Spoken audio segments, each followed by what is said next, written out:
Apa hal yang mendasari perbedaan antara Salafiyun Yaman dan Salafiyun lulusan Madinah sehingga sering terdengar alumnus Yaman mentahdir Salaf Madinah?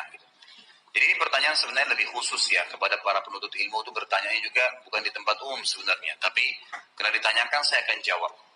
Sebenarnya kasus tahdzir namanya. Tahdzir ini mengingatkan orang yang berbuat salah. Ini atau menghajar, ya lebih tepatnya kalimat menghajar. Menghajar itu memboikot ahli bid'ah, memboikot ya orang yang berbuat bid'ah. Ini sebenarnya pernah ada di zaman Nabi SAW. Di zaman Nabi SAW itu memang kalau orang berbuat dosa seperti 3 orang yang tidak ikut pada perang Tabuk kan, itu disuruh boikot oleh Nabi SAW. Dihimpitkan mereka, nggak ada yang ngomong, nggak ada yang berikan makanan, nggak ada yang transaksi mereka bisnis, agar mereka merasa dosanya salah ditinggalin. Sampai 3 orang ini betul-betul taubat kepada Allah, nggak mau lagi buat karena terboikot di seluruh Madinah waktu itu.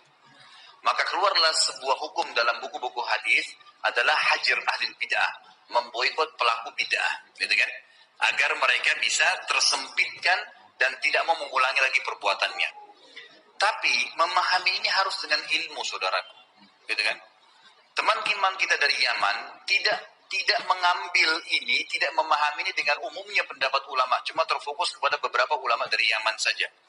Jadi pada saat mereka pulang ke Indonesia, mereka melihat siapapun berbuat bidah langsung diboikot, nggak salam, nggak ketemu, nggak dikunjungin, nggak dijenguk kalau sakit. Ini dari mana ini pemahamannya? Makanya Syekh Albani rahimahullah, saya pernah mengedit sendiri terjemahan buku beliau, Fatwa Syekh Albani, dan saya sendiri waktu itu saya pengeditnya ya, teman-teman terjemahan saya yang editkan. Saya dapatkan pendapat beliau yang luar biasa. Beliau mengatakan hajar ahli bidah itu berlaku kalau keadaannya sama dengan keadaan di zaman Nabi SAW.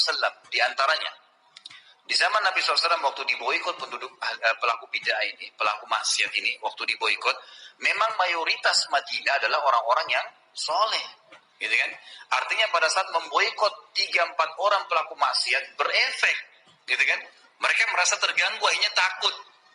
Tapi kalau kata Syekh Albani, dibalik kasusnya, pelaku amal soleh lebih sedikit daripada ahli bidah, mau diboikot apanya? Antum sekarang mau boikot orang yang berzina di pinggir jalan, ditinggalin. Salah, itu butuh didakwahi. Kembali kepada fase Mekah. Kalau zaman sekarang ini fase Mekah. Bagaimana fase Mekah? Didakwahi, disabarin, terus begitu. Memang begitu. Karena kita masih sedikit jumlahnya. Ini pemahaman dengan ilmu syar'i yang benar gitu. Teman-teman kata dari Yaman tidak memahami ini. Mereka maunya pokoknya boikot saja, nggak usah salam, nggak usah gini. Ini nggak benar gitu kan. Ya ini sering saya luruskan memang dalam beberapa pengajian.